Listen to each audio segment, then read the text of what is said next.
Welcome to the Institute of Advanced Legal Studies in London. My name is Carl Stitchen, and I'm the Director of IELTS.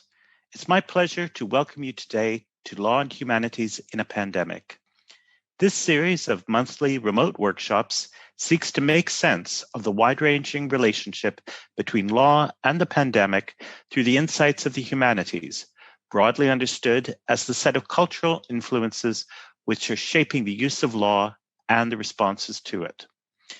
As part of the School of Advanced Study in the University of London, the Institute is committed to a spirit of interdisciplinary inquiry focused on the humanities as a means of better understanding the world we face. Today's workshop is entitled The Margins and the Epicenters, Place, Space, and the Pandemic, and features 3 papers. Our format is as follows. Presenters will have up to 20 minutes to present their paper, and questions can be raised by our audience members in the Q&A function at any time. Following each presentation, I will attempt to moderate questions and also to raise general questions and comments at the end of the session. The workshop is scheduled for 90 minutes. Closed captioning should be available at the bottom of your screen for anyone who would find that useful. Our first paper today is by Nergis Kanefe. Nergis is a Turkish-Canadian scholar trained in the fields of political philosophy, forced migration studies, and international public law, with a special focus on human rights law. She worked as the Associate Director of the Centre for Refugee Studies at York University in Canada between 2008 and 2013. Currently, she is an Executive Committee member of the International Association for the Study of Forced Migration. She's also a research associate at the Nathanson Centre, Osgoode Hall Law School in Canada, as well as at the University of Delhi in India. Her paper is entitled Ethical Limits of Pandemic Governance, International Refugees and Human Rights. Welcome, Nergis. Over to you. Thank you very much. It's a great pleasure to take part in this series of panels, and I hope keeping to the theme of today's lectures or discussions, I will introduce some of the global dimensions of the pandemic affecting targeted populations, which might have relevant or debated citizenship status as well as legal standing. So my paper is titled Ethical Limits of Pandemic Governance, International Refugee and Human Rights Law Redefined. And the target populations that I have in mind in my discussion are not only refugees and asylum seekers and displaced populations internally and internationally, but also groups of migrant laborers who might be crossing internal and external boundaries under normal circumstances, constituting a workforce that is in excess of millions of people globally speaking. So we know that the COVID-19 pandemic has had a vast array of social, economic, and legal implications for all concerned, but for the most part, the unit of analysis by nature of the pandemic itself and the closing of the borders became the nation state. So in addition to political and civil rights, such as liberties, the right to mobility and privacy being curtailed for the sake of public health, legal responses to the pandemic continue to have actually a far greater impact upon populations who cannot be confined within the nation-state borders, who have been habitually on the move, displaced communities, and refugees and asylum seekers who have all been affected by the pandemic-related measures in radically unequal ways. So the dimensions of these populations' subjectification to unequal measures are related to their nationality, legal status, or thereof, race, gender, vulnerability, social class, and many of the legal interventions and some of the extreme and unusual measures that were necessitated by the pandemic by domestic governments also led to a significant hardship for migrant workers, as well as directly affecting the plight and livelihood chances of asylum seekers and internally displaced peoples under the COVID-19 governance regimes. Unfortunately, many of these, what is called residual or collateral effects of COVID-19 governance regimes, are also presented as unequivocal and beyond public debate. So making sense of the relationship between domestic law, international law, and the pandemic, I believe, requires us to recontextualize the use of law, in particular international law, in novel ways to limit, to exclude, and to create exceptions, as well as creating a lacuna due to anxious and panicked public measures, and the general environment of political silences in response to these developments under pandemic conditions. So one of the things that I wanted to emphasize regarding how we can make sense of the global dimensions of the unequal and radically different effects of COVID-19 seemingly domestic measures is understanding that what is considered as national legislation has very significant global and international and transnational impact. And national pandemic governance has a direct correlation with the life and times and survival and lack of it thereof of displaced and dispossessed populations. And the situation is currently bordering on a disaster at a global scale. And for those of you who are interested in actual numerical data, ILO recently released a press brief, as well as International Organization for Migration and UNHCR releasing data, which is truly astonishing in a negative sense in terms of the scale of the problem of those who are very directly and negatively affected by pandemic measures at the national scale in terms of transnational mobilities. So legal analysis and empirical evaluation of the effects of the implementation of national domestic pandemic measures and the differential effects of exceptional policy measures require a comprehensive mapping of events unfolding in global refugee and migrant labor hubs. And I should qualify that statement. Virtually every state in 21st century significantly benefits from migrant and temporary labor regimes, as well as, especially in the global south, we are dealing with major asylum hubs, such as Turkey, such as India, such as Colombia, such as South Africa. So in terms of amassing of data, it's really important not to go country specific, but more so have a regional outlook of how these movements and mobilities were taking place prior to the pandemic and how they have been affected with the pandemic measures, to get a real sense of the global impact of national legislation. Which primarily led to the lack of compliance with established international obligations, as well as core ethical principles in the area of both migration management, temporary migration management, and forced migration management and acceptance of asylum seekers.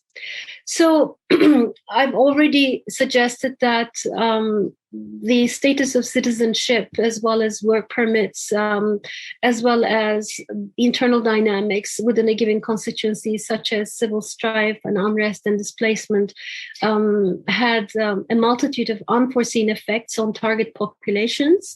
What we also see is that many of the legal interventions that exclude the rights or the livelihood chances of these populations are consistently justified on the basis of general public health needs. So it's almost like settled populations with full citizenship rights have been pitted against those who have to be mobile and on the move by necessity, not just by choice. And then these populations and their needs have been primarily excluded from policy regimes as well. So the relationship between law and discretion in this context has also been reshaped.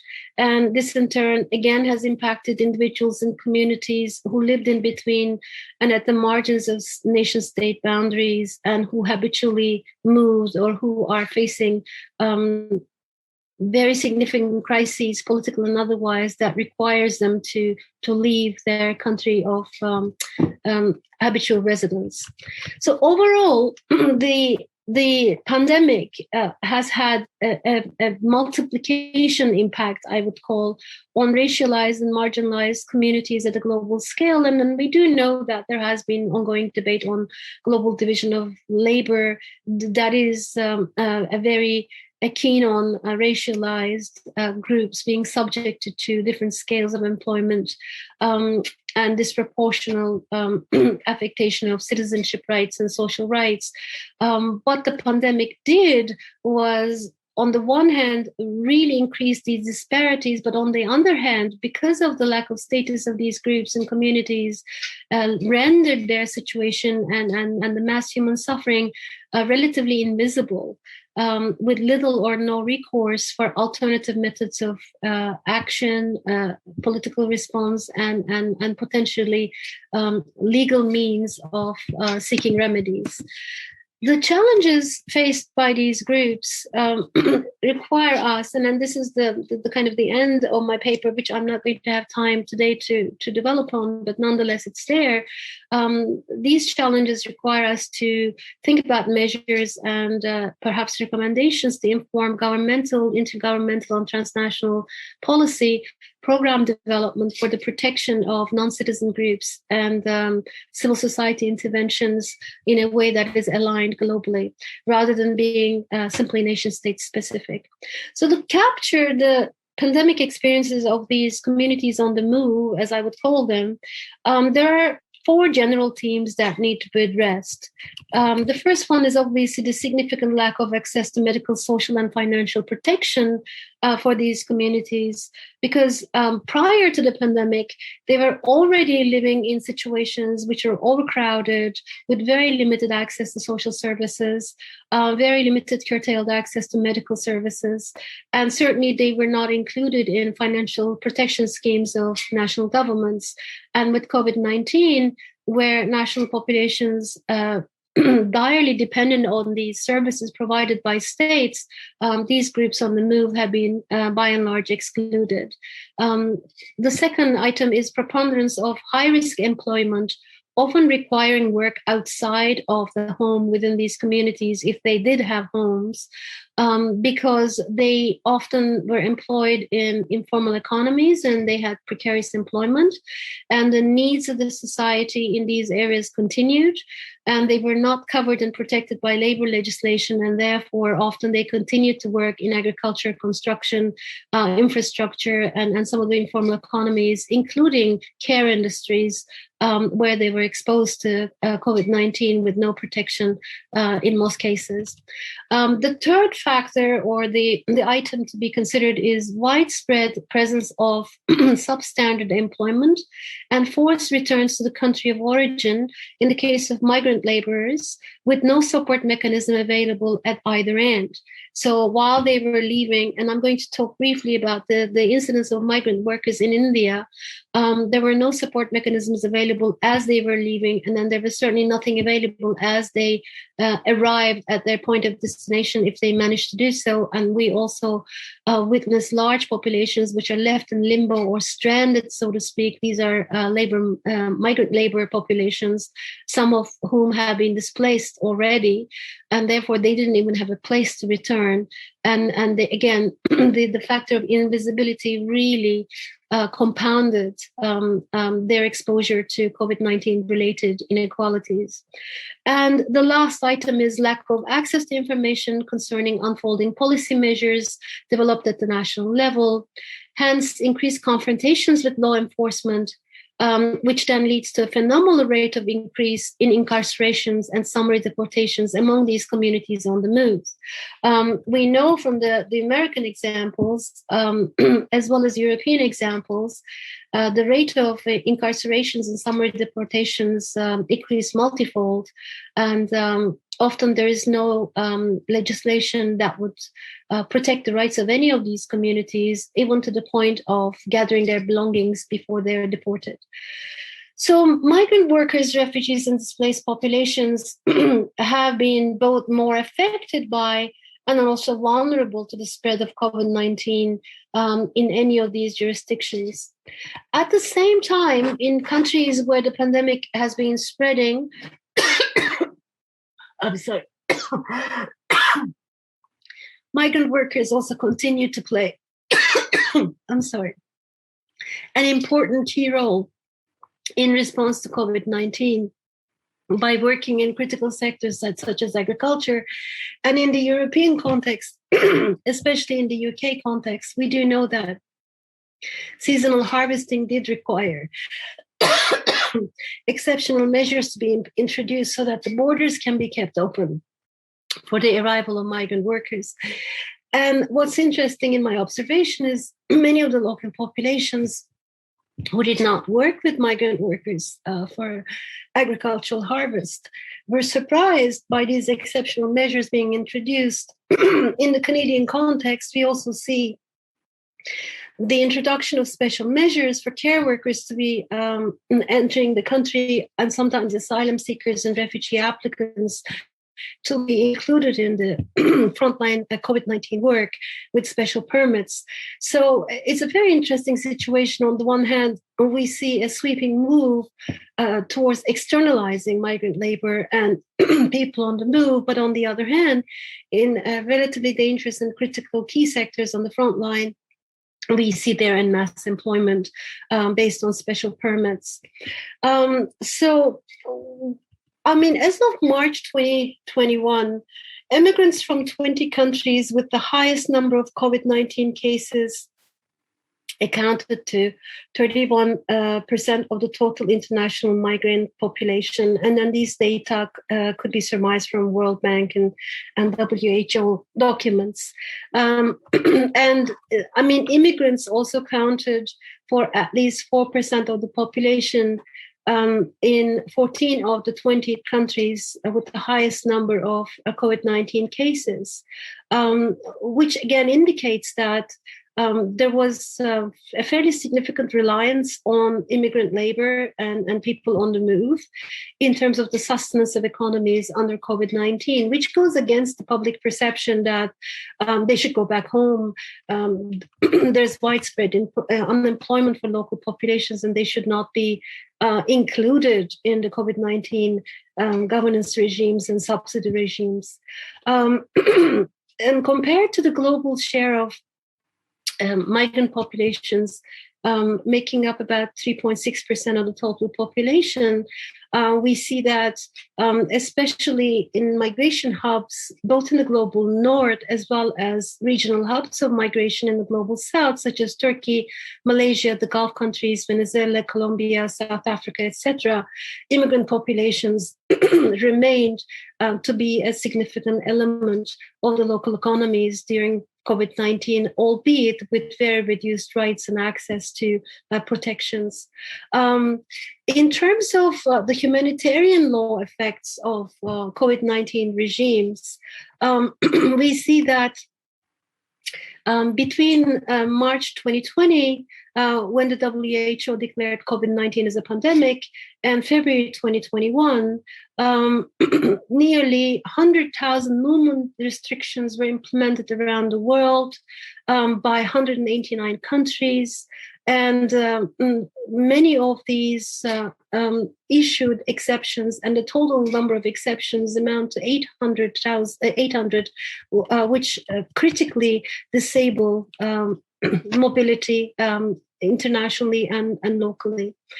When we look at migration flows in and out of OECD countries, measured by new permits issued during the COVID, interestingly, we see that although the total number is low, as to be expected, there's a steady flow of the registration of migrant labor in these countries. So what's happening is then, although migrant labor proved to be beneficial even during COVID times, we have the residual populations who are on the move who have been almost wholly excluded from the system.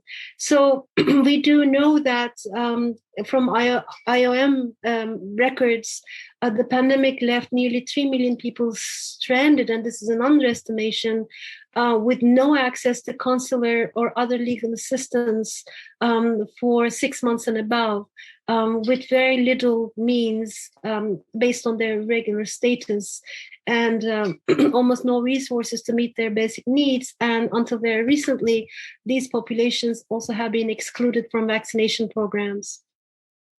We know, for instance, that migrant workers in Lebanon were exposed to extremely difficult conditions from August 2020 onwards. And among them, there has been a significant surge of COVID-19 cases, and then their access to healthcare system has been very limited. Border closures also curtailed the ability of displaced people to seek refuge. Just in the first half of 2020, asylum applications fell 1/3, and we have closure of checkpoints and asylum declaration points. And in places like Bangladesh and Greece, there has been an overflowing of limbo cases, with UNHCR not being able to process any resettlement applications. The examples continue concerning displaced populations such as Venezuelans in Colombia, Peru, populations in Ecuador, Brazil, who not only lost their means of livelihood, these are indigenous populations, but as some sought a return home, they were basically caught in the webs of smugglers, and there has been no COVID protections for these populations. In my paper, I've got about 7 different headings in terms of international migration hubs, and that includes forced migration.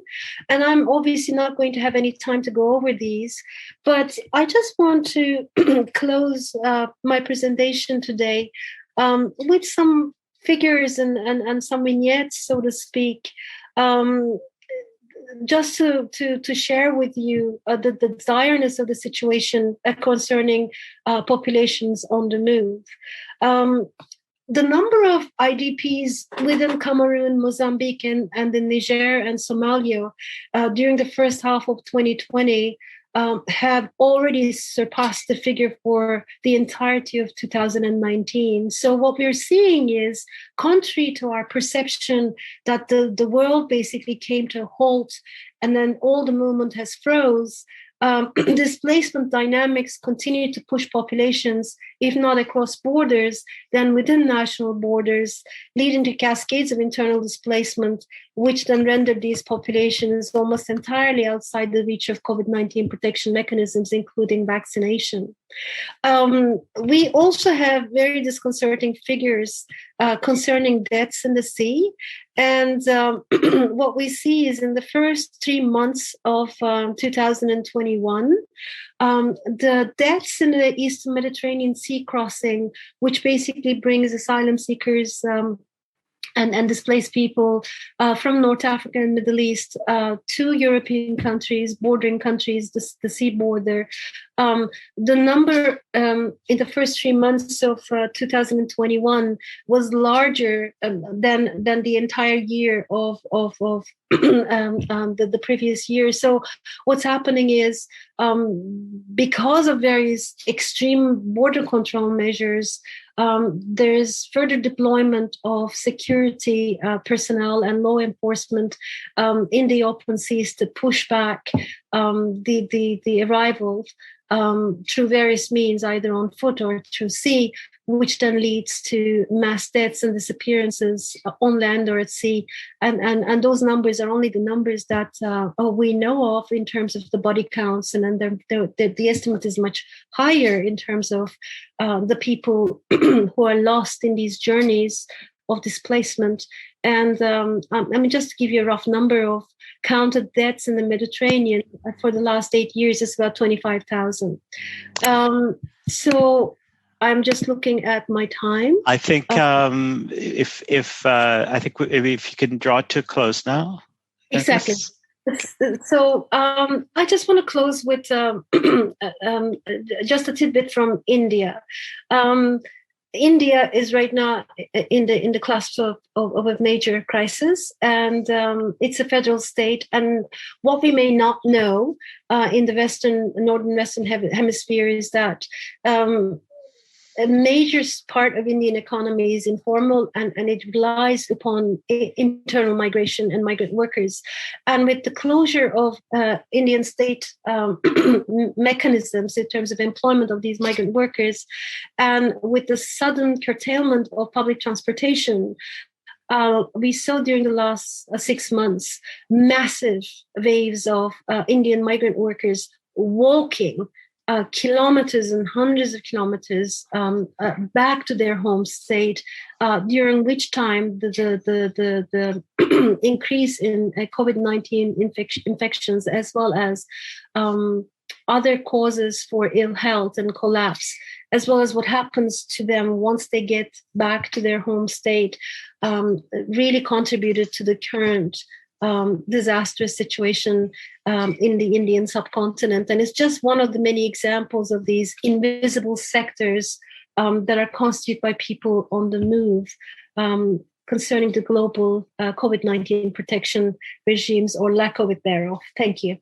Thank you very much, Nergis. That was a really rich and very deeply textured paper. Thank you very much. Questions are welcomed at any point in the Q&A function. I want to begin by asking about the way in which discourses around borders during the pandemic actually the politics around it is actually quite interesting. I find we're certainly seeing this in the UK at the moment, where sort of public health discourse is very much focused on the closing of borders, and indeed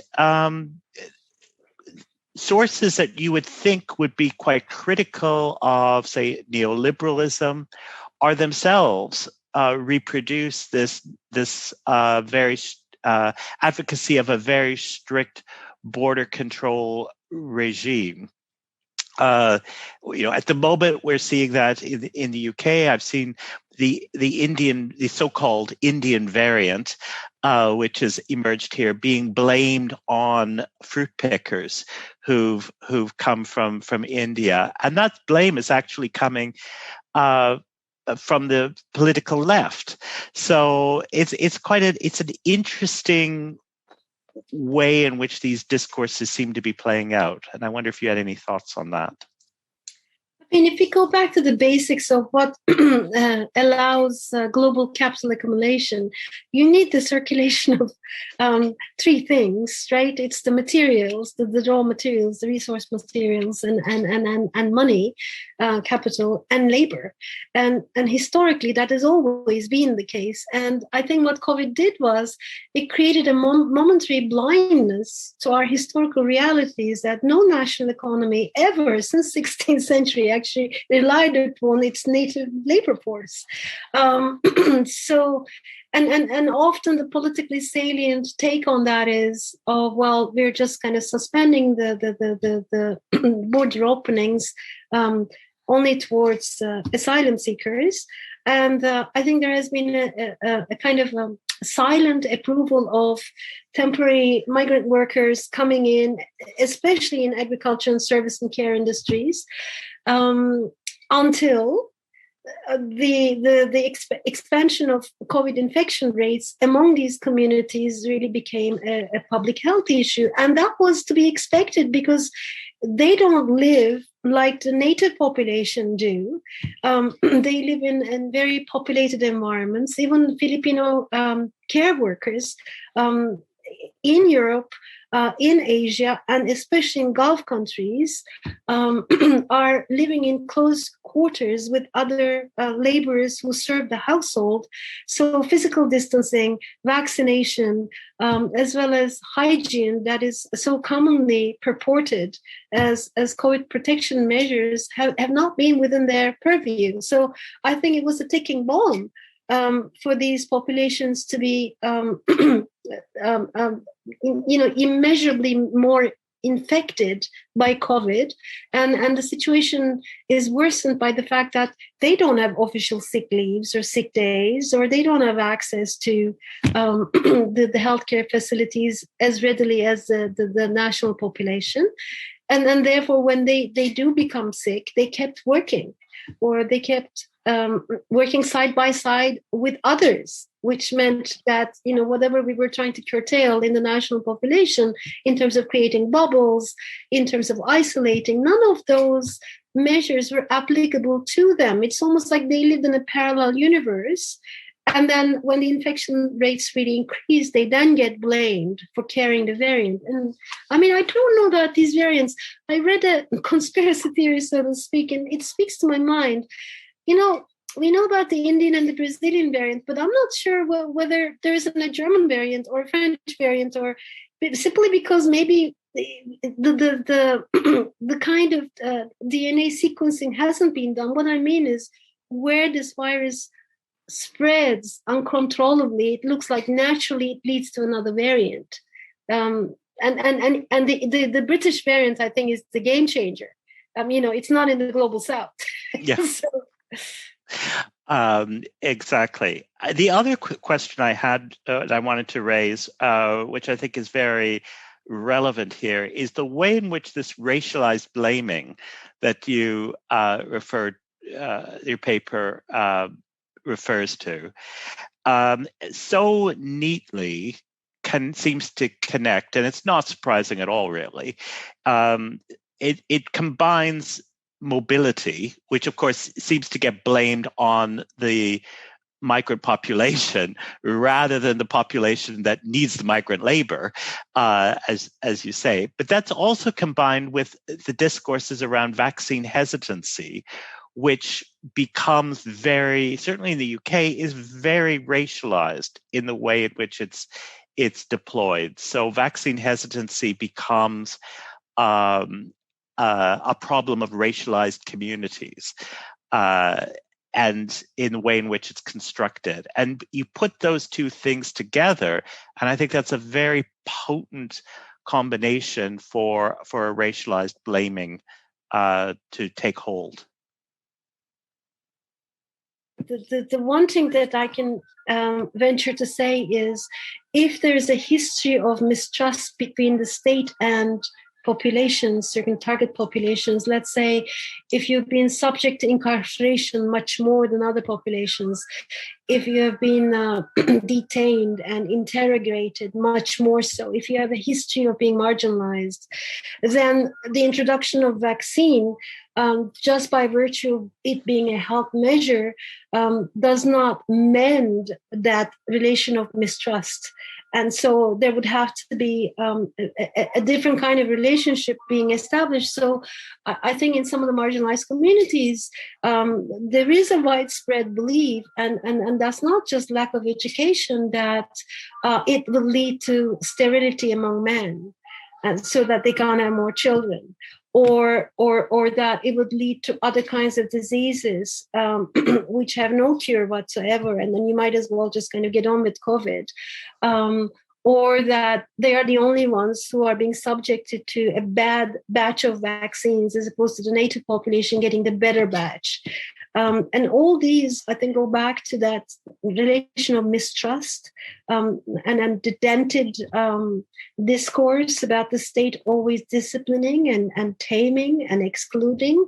And now when it wants to include, it doesn't happen immediately. It doesn't need the reaching out. And I was listening to some of the advocates for refugee rights, and in particular vaccination programs in detention centers, because most of the global north keep asylum seekers in detention centers. And there was a request by some of the advocates, legal experts, that they should be classified as social workers, and then they should be vaccinated, and they should be allowed to speak to the populations, because these populations trust them but not the state. So they should act as liaison, as intermediaries for vaccination. I think COVID is fascinating. It's like a litmus test for the entire world. And it really shows, the missing link or the weakest link or the gaps. And it's just fascinating.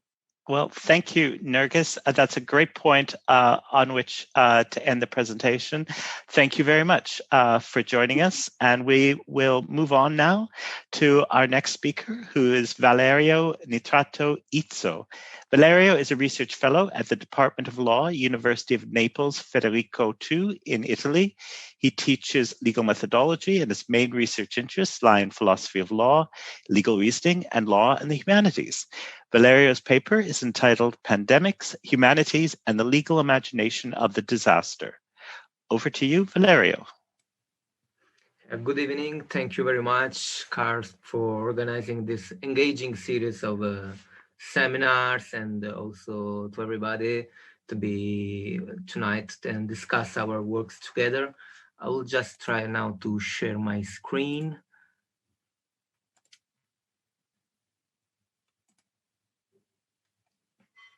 Should be okay. So my paper is about this connection between pandemic and imagination of the disaster. So in this work, I'm engaged in how humanities can contribute, and specifically kind of post-apocalyptic novels and representation of disaster in our societies, and how this could be useful for an analysis of the relationship between law and COVID-19 crisis. So how we can conceive, how can we think pandemic through the imagination of catastrophe? What I mean with this, of course, are breakdowns of a word. They are revelations, no? As the Greek term apocalypsis, no? They reveal something that we could not have been able to see before. But what I also like to stress is that, in my understanding, catastrophes are also powerful legal epiphanies. They reveal how law works, what value it protects, the shortcomings of regulation and regulation regarding disaster, but and regulation of our normative world, and how and if they are successful in enhancing protection, namely in disaster, of course, we all more vulnerable, as well as in a pandemic.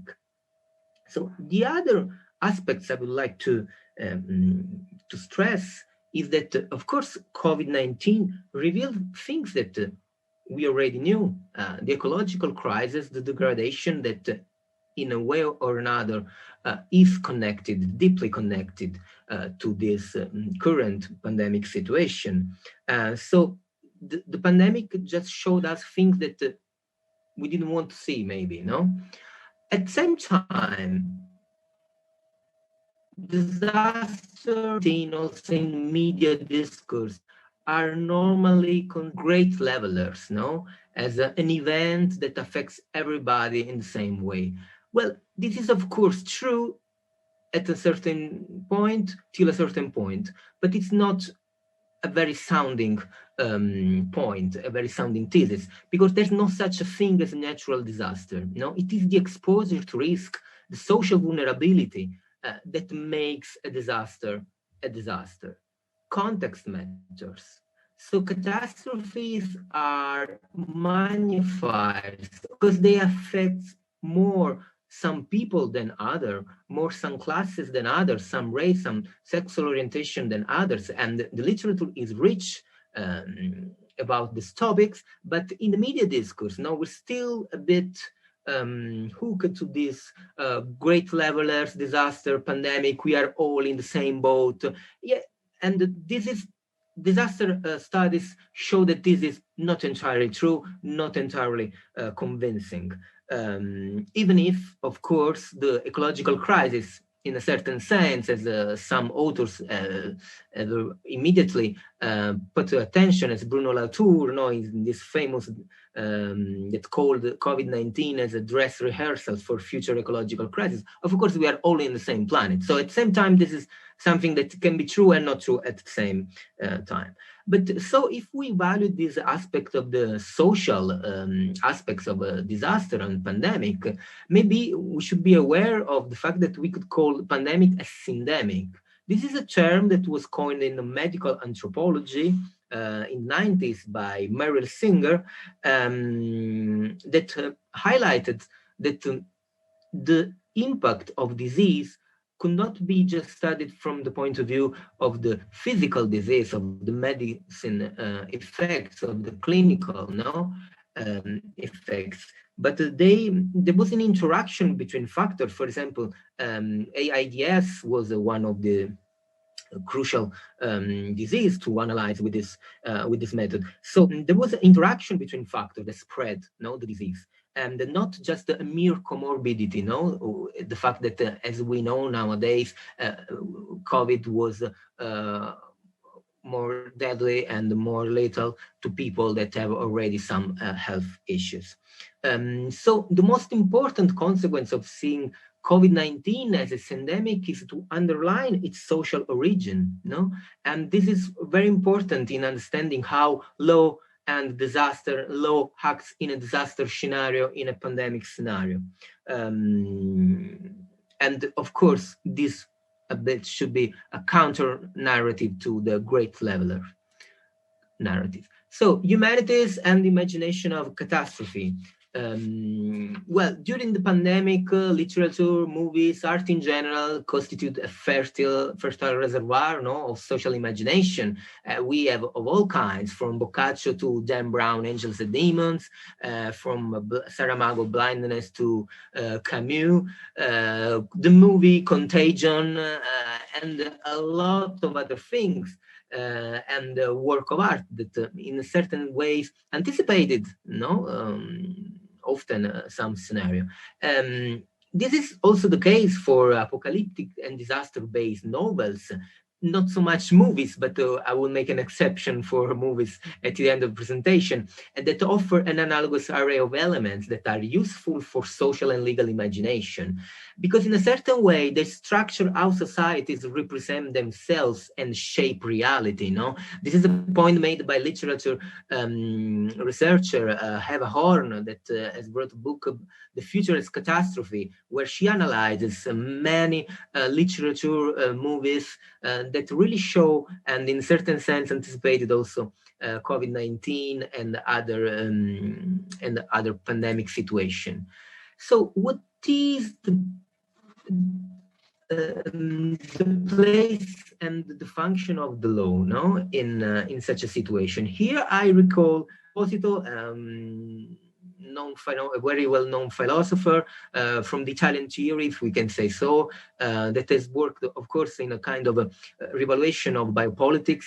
And in 2002, he wrote this book, Humanities, and that was exactly on the point that we are worried today, because it was exactly an analysis of how law is a tool of immunization, and this is strictly and deeply linked to how law protects us, So life can be protected from what it negates only by means of a further negation. Sorry for the typo, just realizing now.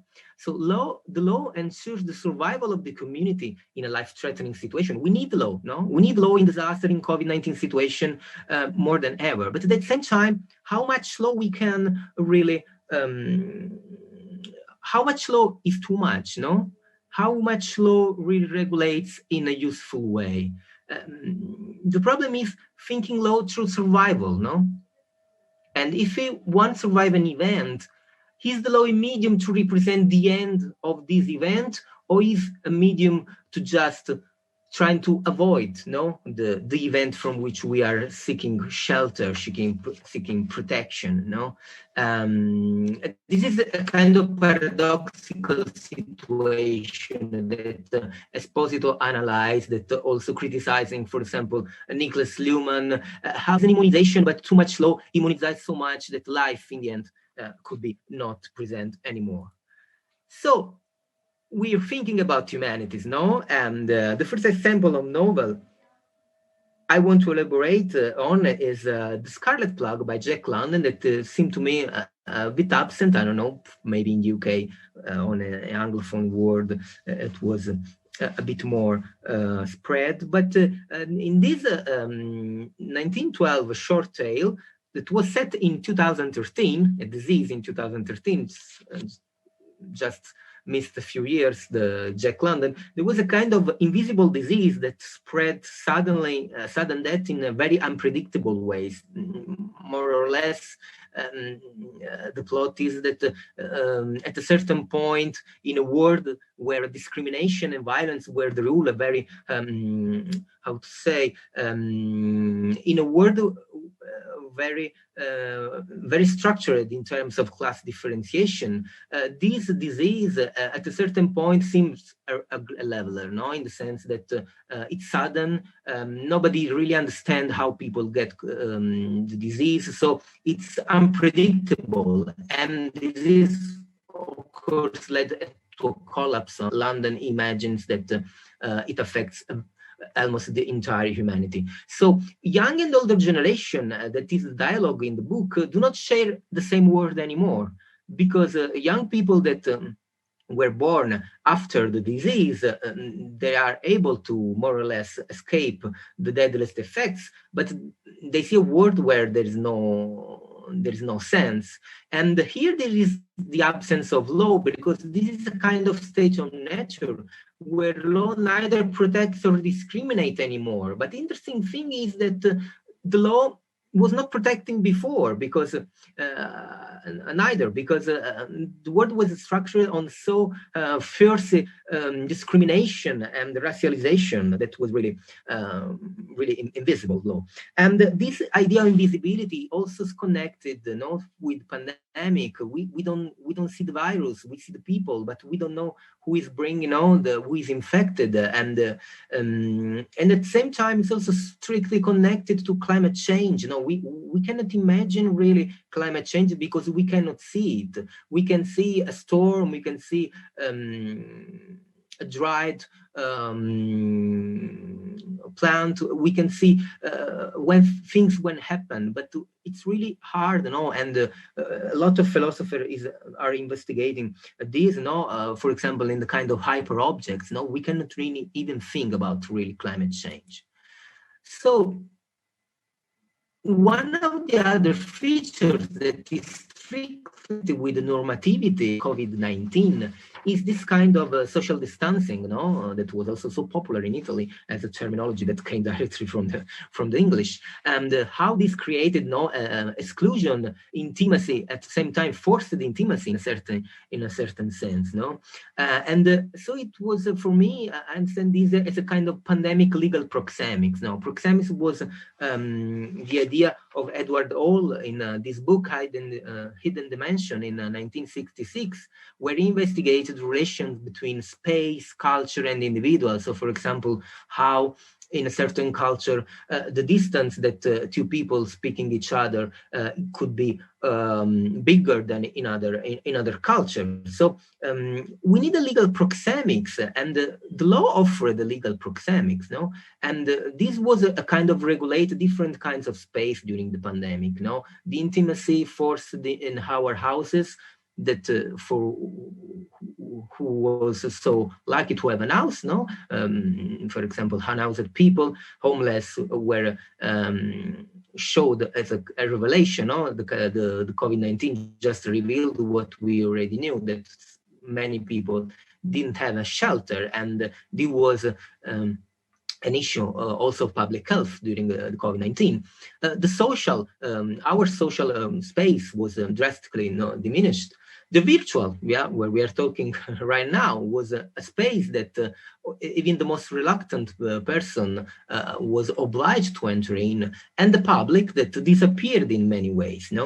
So there is a link between immunity and a sealed space, a sealed house. The house is a sealed space that protects isolating from the outside. And this is a point I grant on Sloterdijk and his sphere triology. So the law served to have an official legal proxemics. Now, for example, 1 meter. Isn't this enough for distanciation from danger? But we need to recur to the law. And of course, this was something that showed us the limits of the urban dimension that we take for granted. Nowadays, people live mostly in cities, as we all know, and of course, the infection could be everywhere, but it was much more spread, much more easy to get contagiated, to get caught with the disease in certain places. For example, people that were forced to go to work and were using public transportation. So this pandemic, so this proxemics was stable in a certain sense because, for example, we had 1 meter rule, but how this 1 meter rule really rules between all these spaces. And okay, this is scenario from 3 Italian cities during the lockdown. We had more or less only 1 real lockdown at the very beginning of the story, where Italy was one of the first countries to get affected, as you know. And in this scenario, law is useless because there's no people, there's nobody. But in the end, it's still present because it was the very law that emptied the urban landscape, But of course, if we think about legal proxemics, we can understand how really this was a dialectic and not something fixed once for all, because it was very variable. And now I will also, this leads to the second writer I want to refer to tonight, that is James Ballard, British writer, an author, famous writer of dystopian novels. It's a very interesting book about being Ballardian as a kind of analogous for Kafkaesque, because Ballard is really attached to this idea of dystopian novel, of psychopathologies of the modern life, Empire of the Sun, Crash, High Rise, good novels and movies familiar also to you, Atrocity of Exhibition, and so on. Okay, Ballard did not attract much attention during this pandemic, at least I think so, and also did not attract much attention about the law and literature movement, the law and humanities movement, also because in the end, we cannot say that Ballard is really worried about law, but he's really worried about disaster scene, and also about how the social order collapses. So in a certain sense, it's very relevant for legal analysis.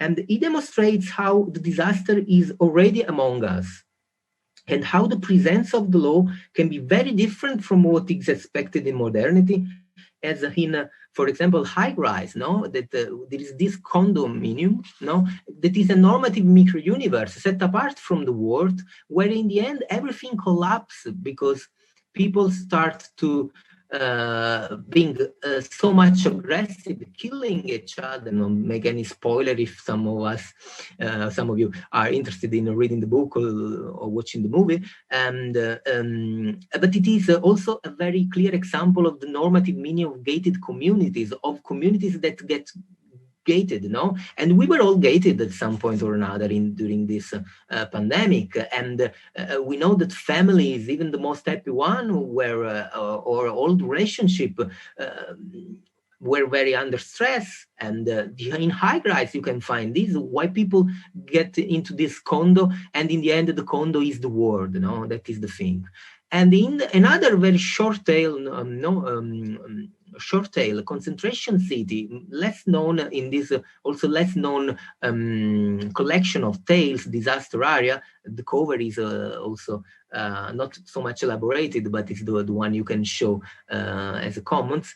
In this short tale, the city is a disaster in itself. That is also a common urban premonition, but because there is nothing outside the city, so you cannot go outside the city, and this is for Ballard and the main character of the short tale, so you cannot go outside anywhere.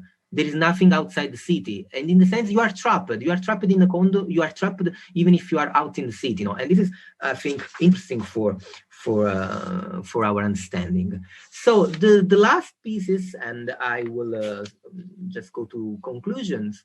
Is this magnificent movie, Beast of Southern Wild, 2013 by Zeitlin and Lucy Barr, that was the author of the play that inspired the movie.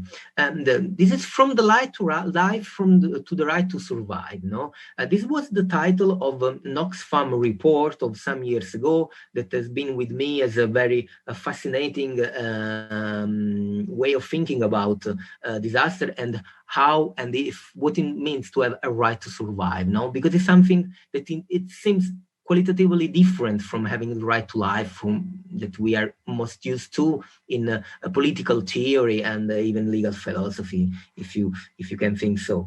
Who is going to survive? No, the little child that you see in the poster is Hush Puppy. No, she's a 6 years old child with a very sick father, no mother around, that try to make her way with a dying father and a sinking, literally, community that is behind the levee that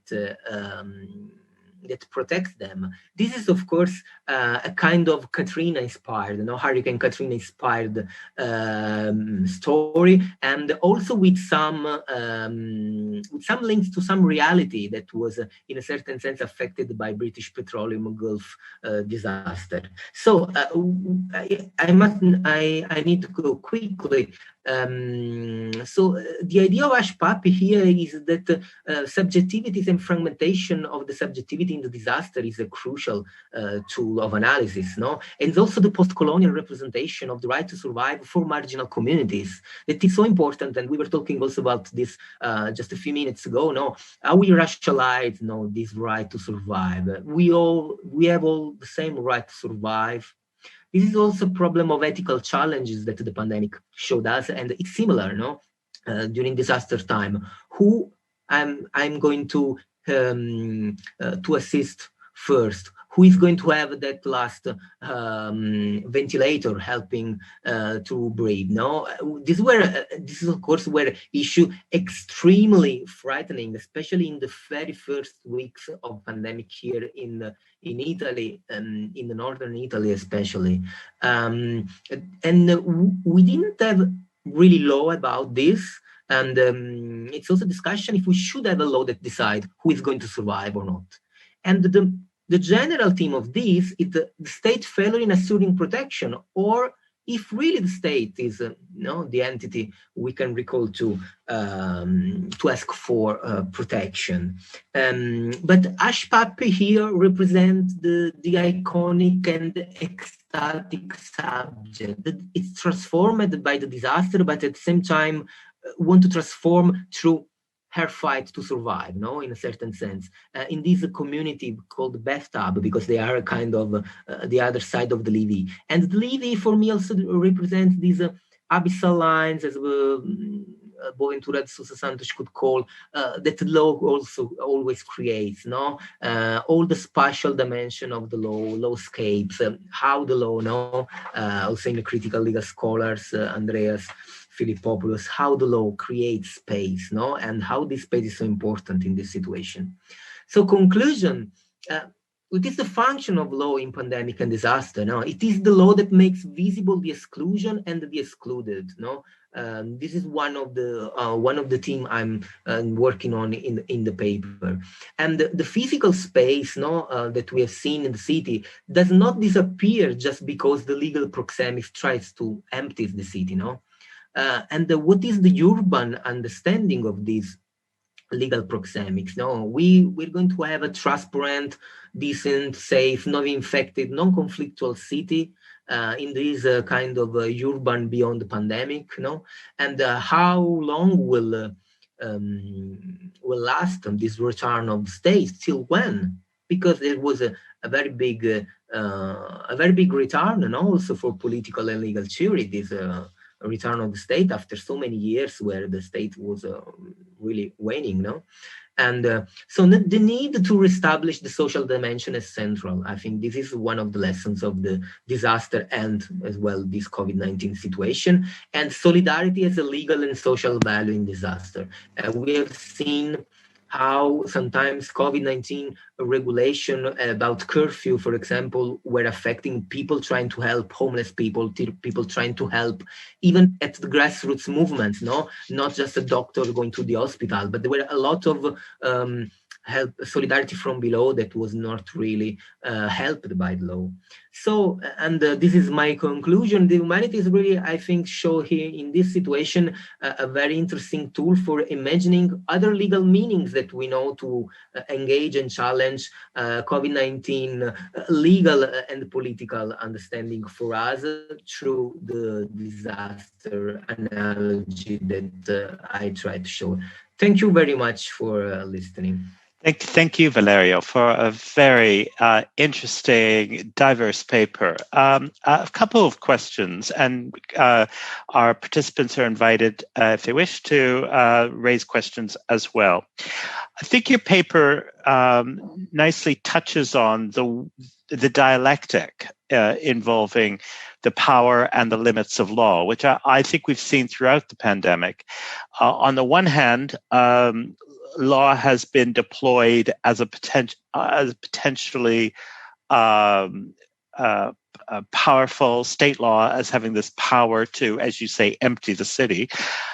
But we're also seeing a discourse around the limits of law, and we're seeing that increasingly, I think, as we come out of restrictions. So we hear a lot about personal responsibility, how the law can't tell people how they should manage risk. And there seems to be this ongoing tension between power of law and the limits of law. Yes, of course. This is one of the things that the law and disaster studies, if we can call so this set of literature, show clearly, no? Katrina, maybe in the Western imagination, is the epitome of this phenomenon, where, for example, people trying to survive, they were targeted as looters, no? They were trying to get some food or other stuff to survive, no? But in the end, legally, they were entering private property, trespassing. So this is also a bit, from in my understanding, the problem of the law sometimes not being able or not meant to be flexible enough, no? And I think also COVID showed a bit this, no? Because we had many regulations that didn't make any sense during this situation. Some of them immediately were discarded, no, were put aside. Other were enforced and were even reinforced, no, and this is, as you said, I really agree. Just show the power and the limits of law, because in the end we couldn't be we couldn't face pandemic without the law, no, but really, yeah, the question that Esposito made in the book in 2002, it was translated 10 years later in English. It was the exact question that we're trying to understand nowadays. How much law protects, no, and how much law does not. Well, and also we saw certainly here, when people showed the limits of law, the incoherence sometimes of the law that had been enacted, that the answer was sometimes, well, use your common sense. So we have this tension between, well, I guess it's a matter of, so it comes down to this sort of personal interpretation of what on its face may seem incoherent. Yeah, it shows totally incoherent, and also show that sometimes, legal technique can make a difference. No, I mean, for example, in Italy, that was a big issue because the first round of regulations, that of course were a kind of an entirely new thing. No, we had some legal historians that showed us some ideas about how jurists during the medieval time, faced the disease of the time, Black Death, but how to really regulate, for example, the fact that I can be outside of my house for 10 meters, but not 15 if I have a dog or not a dog. This was what dominated. Also a bit futile, of course, but what dominated the media during the first round of regulation in Italy of COVID-19 crisis, because the legal technique in the end just showed its poorness, its incoherence, as you said, because it was not clear what you can do. It was not clear why you should be not doing some things, and some regulation were totally incoherent on the side of, I would say, a scientific reception of what epidemiologists said about the spread of the virus, for example, shutting down parks and schools, for example, the balancing of fundamental rights. This was not clear, and it's still not clear. We have questions from our audience. I'll try to summarize them briefly. A question about how can we incorporate an ongoing dialectic between law and humanities, if there's not a universal agreement on these concepts? So that might be something to reflect on. And also legal pluralist theories and whether that's particularly relevant to the pandemic. Yes, I think, but thank you very much. Very, very interesting question. About the first one, of course, it's not what I meant is that disaster situations are a kind of a despair scenario, but disaster studies also show that communities sometimes get stronger and with more solidaristic values. And I think law during this crisis was not enough open to this side, of the solidarity. And of course, legal pluralist theories. It's what of course is a very good tool of analysis. And for example, in Italy as well as in German, from the institutional point of view, this also showed how complex are the relationship between state, regions, landers. That was the usual abstract theory of the state that we all studied during law schools and also elsewhere. But it was really under stress during this time. And fundamental rights, we didn't know who is going to be in charge of the fundamental rights: the region, the land, the federal government, the Italian Republic. And of course, very interesting. Thank you.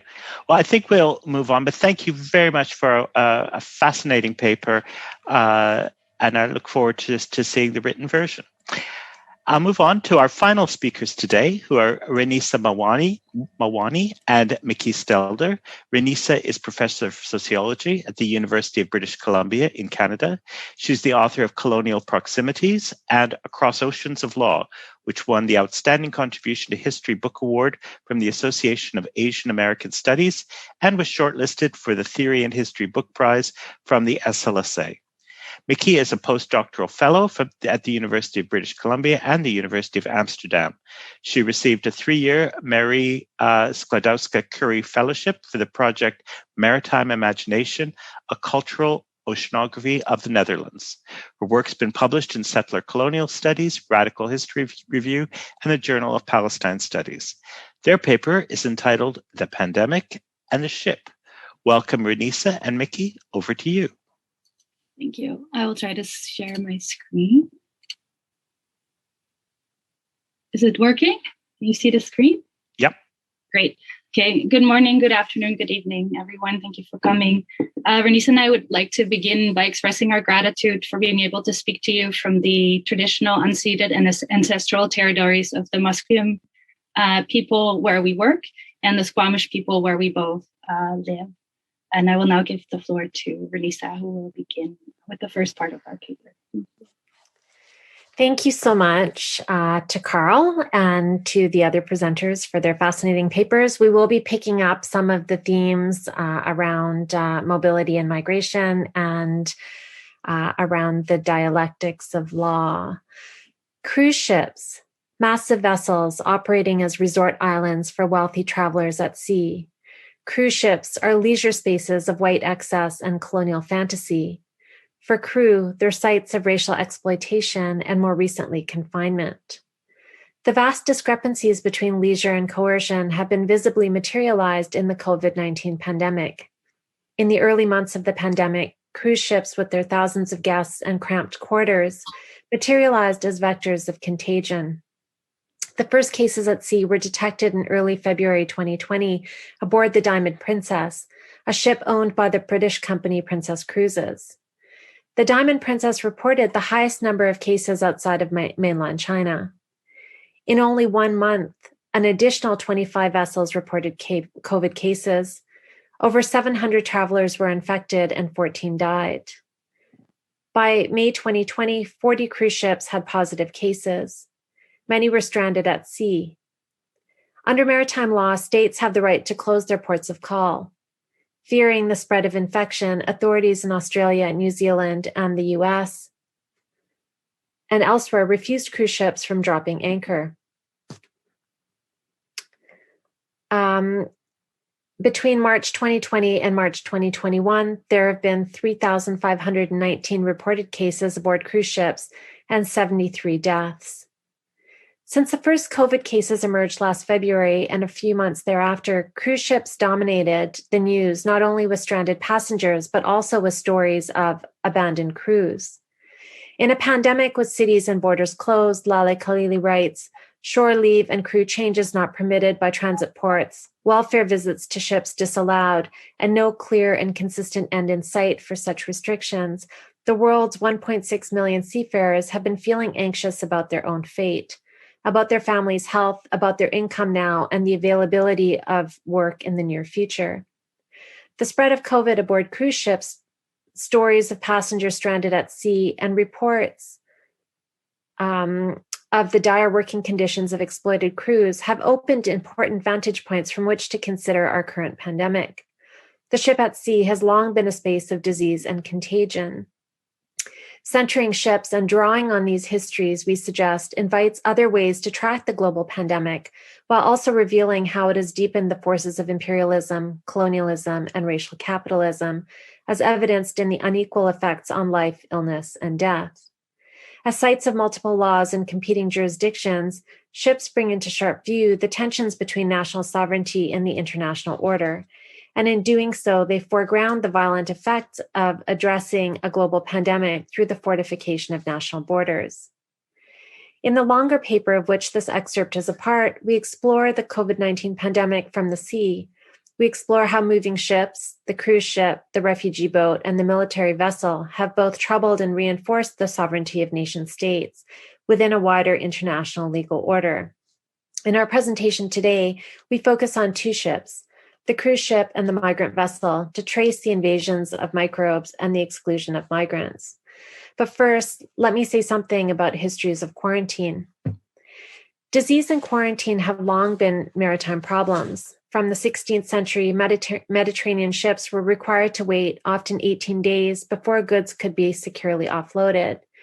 In the interest of safety, ships were typically anchored outside of ports of call. If illnesses were detected aboard, goods would not be offloaded. Crews would be sent to island lazarettos or to isolation hospitals where they were quarantined until they recovered or perished. Quarantine along the Mediterranean was intended to strike a balance between health and trade, but this was not the case in all ocean regions. After Columbus's so-called discovery of the New World, as ships began traveling farther and farther and more regularly across the Atlantic, carrying European colonists and then captive Africans, quarantine became a regular practice that was linked not only to the movement of goods, but to the movement of people. European ships were vectors of contagion that were central to the introduction of new diseases on Turtle Island. The arrival of the Resolution in 1778, which carried Captain James Cook and his crew to Nootka Sound, brought foreign diseases including smallpox, tuberculosis, influenza, and measles. Indigenous elders along what is now the west coast of Canada say that sustained contact with Europeans produced major epidemics that led to the devastation of First Nations communities who did not have immunity. Despite this history of Europeans bringing diseases to the Americas, the ships and bodies of European colonizers were not framed as epidemiological threats, certainly not in the conventional histories that we encounter today. The quarantine measures along the Mediterranean that centered on the movements of goods and commodities were extended from Europe to the Americas through the forced movements of enslaved people. Conditions aboard slave ships were horrific, sickness and death were widespread. Upon arriving in the Caribbean and the southern US, enslaved people were carefully inspected to determine their health and their value. Many were confined on ships or in quarantine stations until they were deemed healthy and saleable. By the mid-19th century, as large-scale European settlement and Asian migration increased across the Atlantic and Pacific, quarantine became associated with the movements of people. Health restrictions were written into immigration regulations in the US and Canada and became important technologies of racial border control. Chinese, Japanese, and South Asian travelers and migrants were seen to be diseased. Racial characterizations of healthy and contaminated bodies, and particularly of Asians, have reemerged in the global pandemic. Anti-Asian racism, which has intensified in many places in the past year, including Vancouver, which is now seen as the capital of anti-Asian violence, is deeply rooted in 19th century histories of border control. These historical relations between quarantine and the nation state have been brought into sharp view by the COVID-19 pandemic. History reminds us that forced quarantine, whether on ships or islands, is rooted in colonial histories and has led to the intensification of racism and xenophobia. In unexpected ways, the pandemic has brought maritime laws to the fore. As the COVID-19 pandemic expanded at sea last year, many countries denied entry to cruise ships, urging their passengers and crew aboard to seek repatriation and assistance from the countries in which the ships were registered. Flags of convenience had become visible in the pandemic and with serious financial and legal implications. Many cruise ships affected by COVID-19 were flying flags of convenience, most notably the Panama flag. Flag states hold jurisdiction over the ship and are responsible to its passengers and crews. The government of Panama and other flag of convenience governments do not have the financial means or resources to take care of wealthy passengers from Europe and North America that are vacationing on luxury cruise lines, even though ships are registered in their country. Ship owners also have responsibilities to those aboard. The COVID responses to passengers and crews have been highly uneven. While cruise lines such as the Royal Caribbean repatriated passengers as soon as possible, crews have remained stranded at sea. Many have yet to be paid for the work they've already completed. Flags of convenience also hold serious implications for cruise ship companies seeking pandemic-related financial assistance. Countries such as Poland, Denmark, and the US have refused to provide bailouts for shipping companies that are flying foreign flags because they have not been paying national taxes. In announcing its bailout plan, the US government stated that companies such as Norwegian Cruise Lines would be excluded from the $2.3 trillion stimulus plan, leaving Norwegian and other companies out of to seek alternative ways of recovering their losses or to risk bankruptcy. Some ask whether the pandemic might finally end the regime of flags of convenience. Some passengers aboard cruise ships have filed lawsuits against cruise ship companies such as Princess Cruise Lines for failing to protect them from COVID-19. However, these cruise lines fall under maritime laws, and passengers find themselves confronted with obscure regulations that have made it difficult, if not impossible, to seek compensation from cruise ship companies or from the countries in which they live. Here we see how jurisdictional tensions between the nation state and the international legal order allow cruise ship companies to avoid financial and moral responsibilities, including paying taxes, meeting minimum employment standards, and being accountable to their passengers and crews. Cruise ships have taken on a new significance in the global pandemic. For passengers, these ships have become sites of contagion, though for many, their memories are short-lived. For crews, these vessels have become floating prisons. These tensions exemplify the role of maritime law in exacerbating vast global and racial inequalities, as evidenced in the disparate treatment of passengers and crews, reminding us that profits remain paramount and only certain lives are worth saving. And now I'll pass it on to Nikki. Thanks, Renisa. The COVID-19 pandemic has produced fierce bankruptcy in the cruise industry. Several ships remain ocean-bound with crew unable to return home. Other ships are stuck in ports and desolate. In some cases, these empty cruise ships have been repurposed and transformed into prisons. The floating prison is not only for crews, but also for migrants and refugees. In May 2020, the Italian government started charting empty cruise ships as sites of quarantine and detention for newly arrived African and Middle Eastern migrants to the island of Lampedusa. This has been one of the main sites of imprisonment in what sociologist Gurminder Bamra calls the crisis for refugees in the Mediterranean. In addition to detaining and quarantining those arriving from the sea, the Italian government has also been apprehending other migrants in Italy's landlocked cities, such as Rome, and has been confining them on ships in ports of call. The floating ship as a prison has a much longer colonial and racial history. Following Britain and the US's formal abolition of the slave trade in 1807, slaving vessels were transformed and repurposed. In some cases, into indentured ships, for example, that transported Chinese and Indian indentured laborers to the Caribbean, Mauritius, Fiji, and elsewhere. Ships have multiple lives. The financial collapse of the cruise industry and the spectacular images of passengers stranded at sea has received a lot of attention. Portrayed as victims of a global pandemic, these passengers have also participated in the further circulation of the virus. For instance, cruise ship passengers have instigated COVID-19 outbreaks in Australia. At the same time, unseaworthy small dinghies and small boats carrying refugees from the African continent and the Middle East along the Mediterranean to Europe are portrayed as diseased. The Rohingya people who are moving and moved from refugee camps in Bangladesh to Thailand, Indonesia, and Malaysia are also portrayed in similar ways.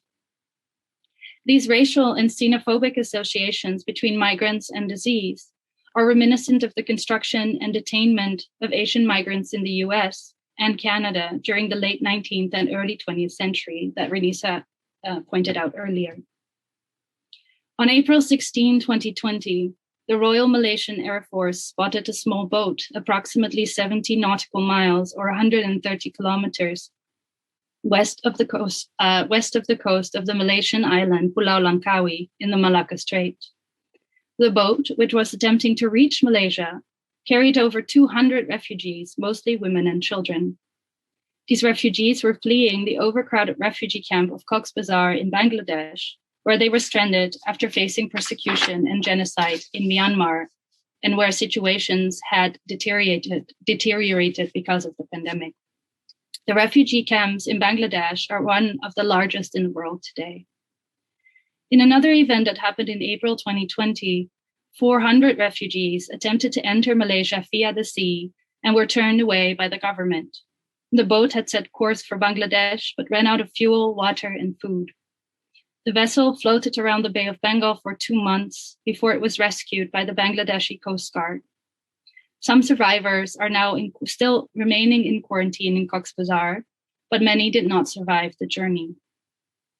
The current pandemic has been used by coastal states to justify the closure of territorial waters and national borders, and push dinghies back to the high seas. Following the interception by the Malaysian Royal Military Air Force, the RMAF, said that their government feared that a group of 200 foreigners might bring COVID-19 to the country. The Air Force also claimed that, on humanitarian grounds, the Navy presented the so-called foreigners with food and water before pushing the vessel out to sea.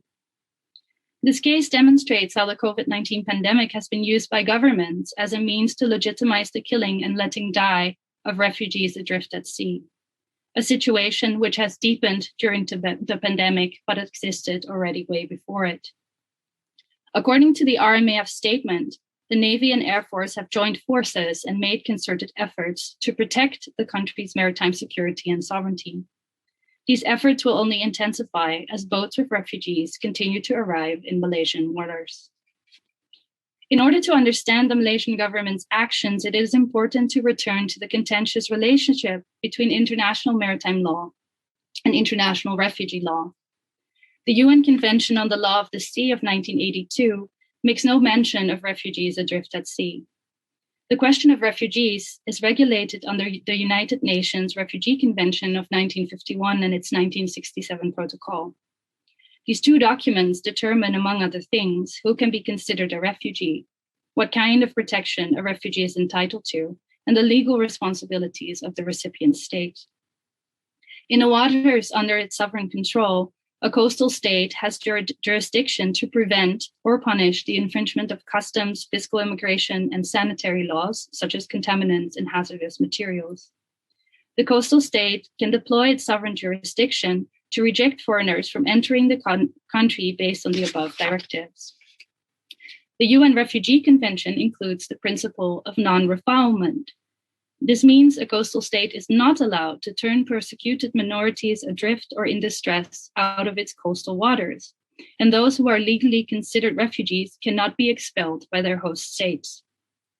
The principle of non-refoulement is part of customary international law, which is binding for all states across the globe, even as Malaysia, Thailand, and Indonesia, for example, have not ratified these agreements.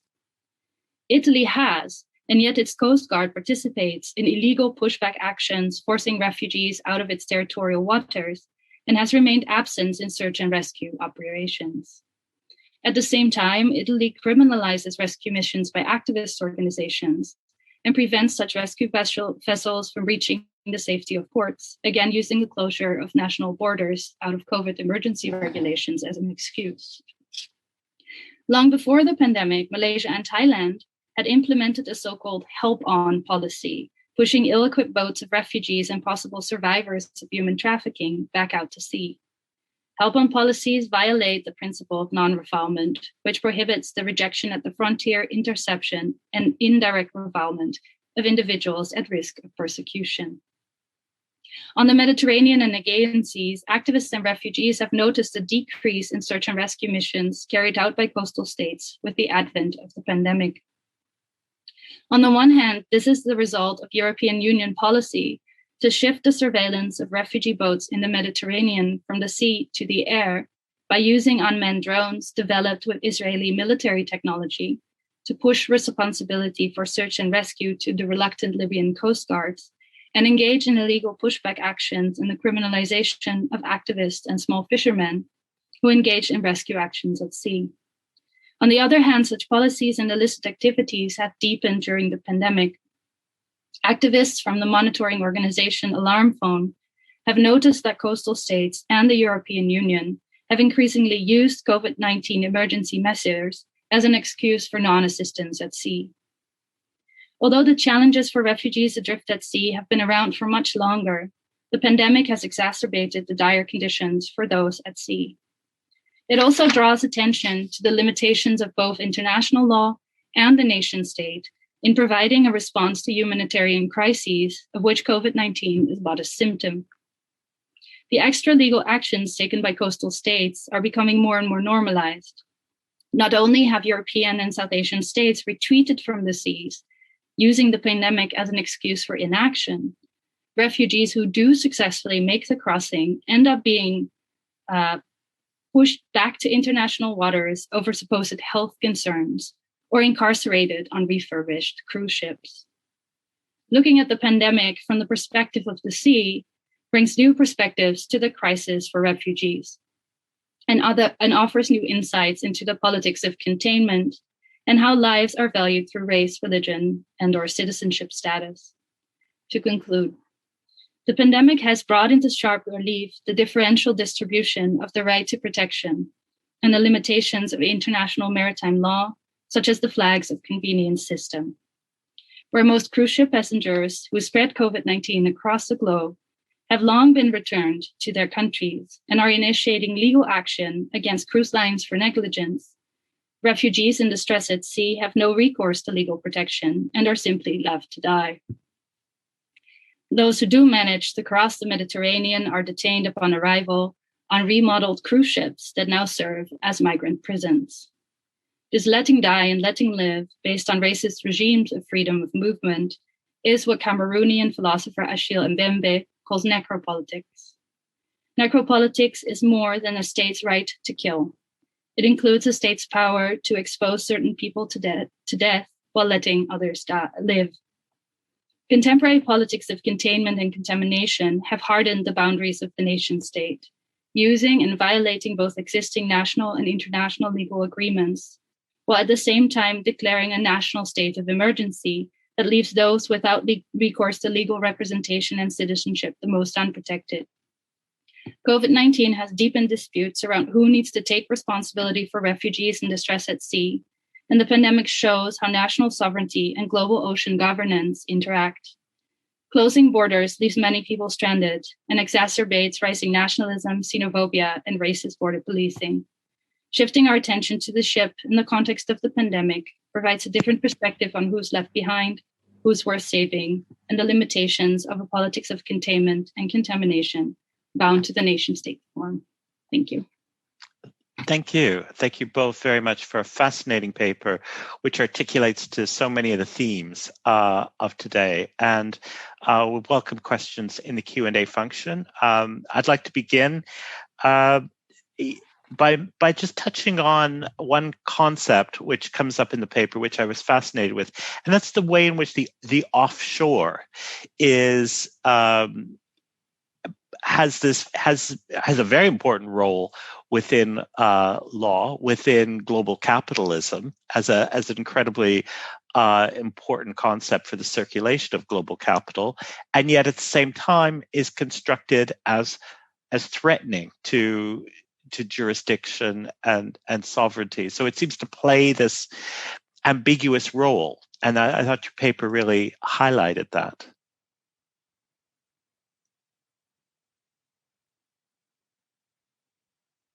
I don't know if you have any response to that.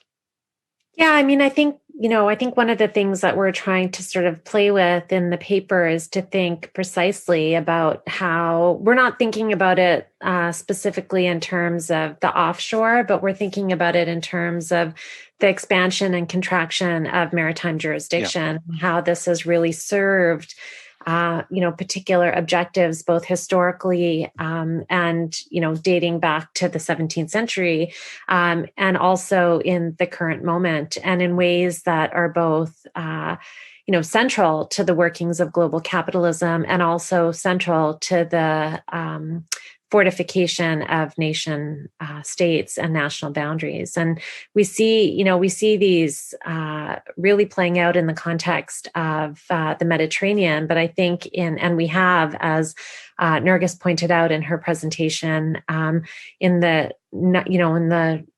25,000 deaths at sea just in the last 8 years. But we also see how the pandemic has really sort of proliferated this in other ocean regions as well. Nikki, I don't know if you had something to add to that. Yeah, maybe just a quick note indeed about this relationship between the offshore and capitalism, or between maritime law and capitalism. I think what is interesting to me as well, what we're trying to do in the paper, and I think what is also largely missing in a lot of conversations on the pandemic, is this larger historicization and really thinking about temporality in a different way that does not kind of fall into this trap of urgency and emergency, and really drawing out the ways in which this kind of slow violence has been there. And I'm always tentative about using terms such as like invisibilized, because it depends also from what perspective we are looking, right? To say, oh, those adrift at sea, they're invisible. But are they really? And to what extent do we refuse to look, or who is refusing to look, and how that might kind of bring into tension who's affected differentially by the virus, and how this fits into longer temporalities of race and class. Well, and on that point, the other thing that struck me is the way in which, exactly as you just said, differently situated subjects are constructed differently, and are in some cases are hyper visibilized. So the cruise ship customer, the patron of the cruise ship, it becomes this kind of hyper visibilized victim of COVID, who is imprisoned by circumstances that they've entered into, in a way that lots migrants have throughout, as you say, throughout history, migrants of all kinds have been put into those positions of having to be, of being quarantined, of being literally imprisoned.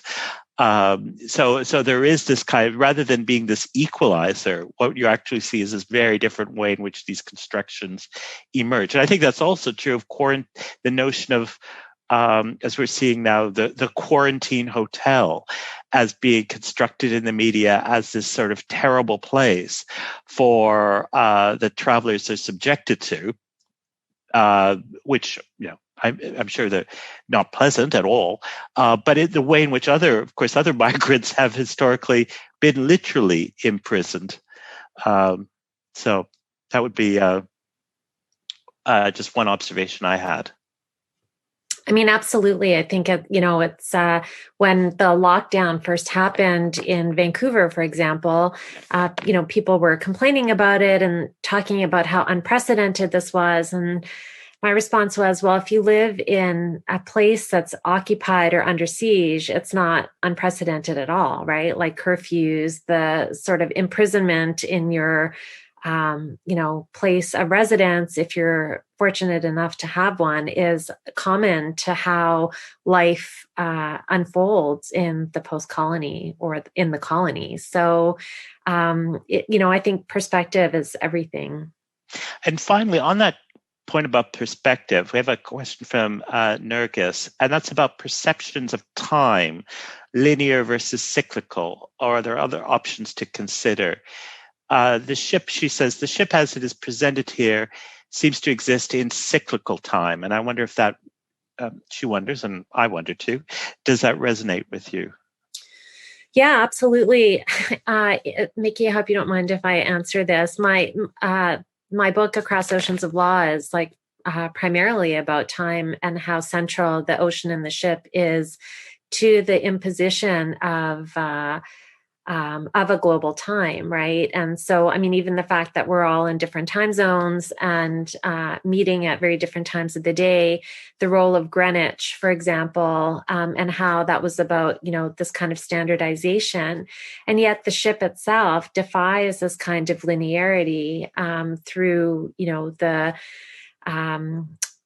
through tides, through what my friend Debjani Bhattacharya has used to think about rivers through the almanac, right, as opposed to the calendar. And so that's really critical to the way that we're even writing the paper. So I think it comes out more explicitly in the written text, but there is this kind of recursivity that we're trying to sort of work through and return to, these different moments of the arrival of, Captain Cook, the arrival of Columbus, the expansion of transatlantic slavery, the migrant ship, and then COVID. Great. Well, thank you very much. And that was a fascinating paper.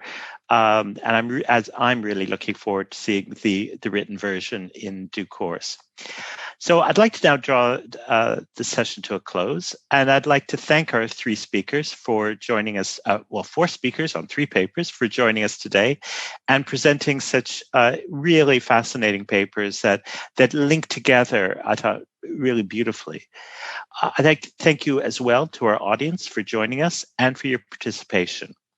That brings us to the end of the Law and Humanities in a Pandemic series. I'd like to thank everyone who participated.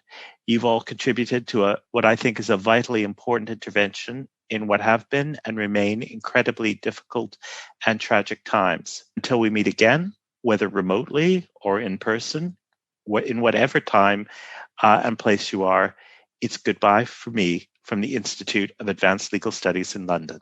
Goodbye.